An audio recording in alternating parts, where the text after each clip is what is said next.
Every gilded cage is built with walls of comfort. The only question is what you're paying for them.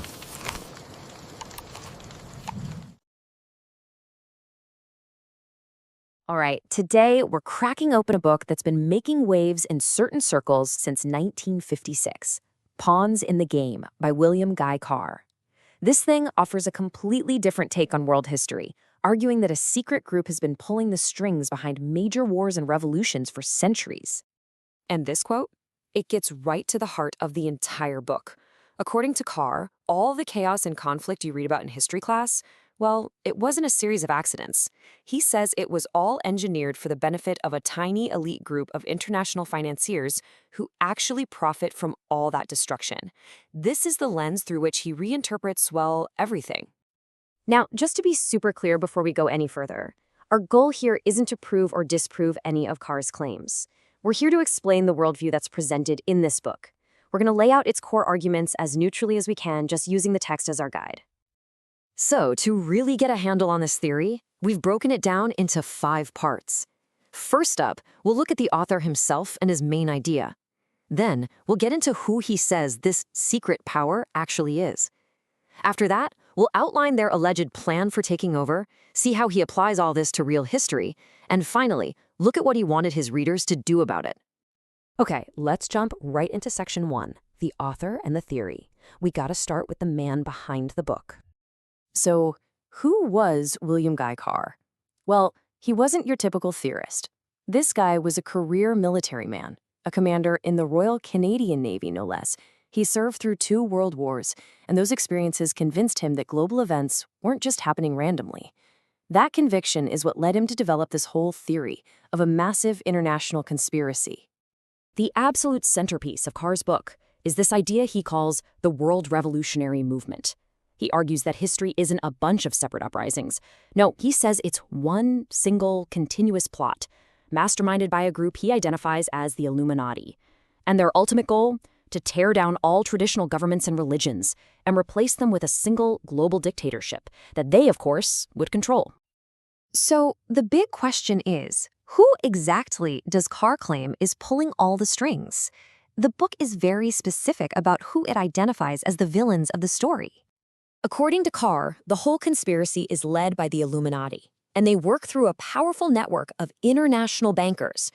He claims they infiltrated and basically corrupted certain Masonic lodges to leverage their secrecy and influence.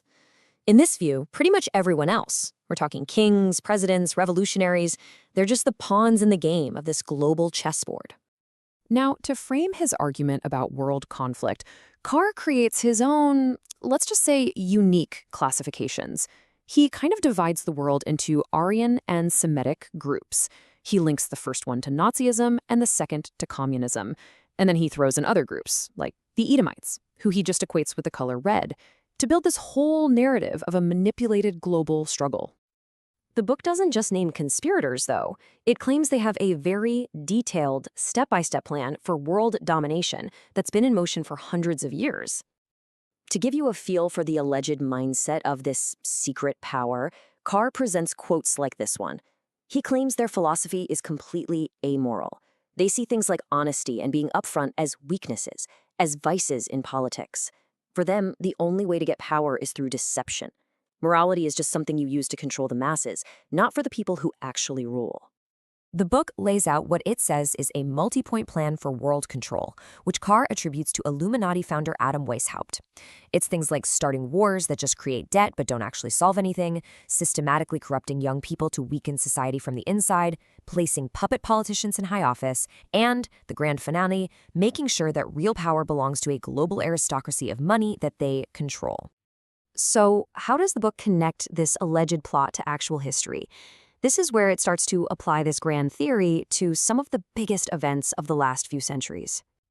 What Carr does is he takes these huge historical turning points and reframes them as just another step in the master plan. So in his version of history, the Bank of England wasn't a financial innovation, it was a power grab. The French and Russian revolutions, not popular uprisings, but covert ops. And the U.S. Federal Reserve, not an economic stabilizer, but a secret deal to hand over America's financial system. He applies the same logic to the economy. According to Carr, major financial crises like the Panic of 1893 or the Great Depression weren't just the market failing. He says they were artificially created panics, deliberately engineered by bankers who would recall loans or manipulate markets just to crush their competition, grab assets, and tighten their grip on the entire economy.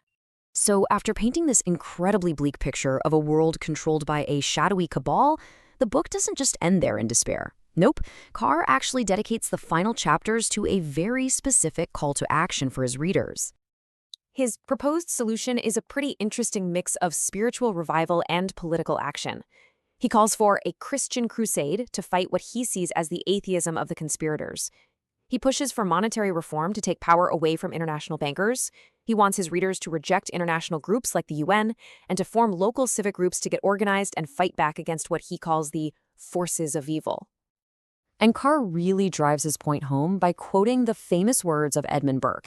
He frames the whole situation as this urgent moral battle between absolute good and absolute evil. In his mind, just knowing about the conspiracy isn't enough. In fact, doing nothing is basically letting the other side win. It's his final push to get his audience to act.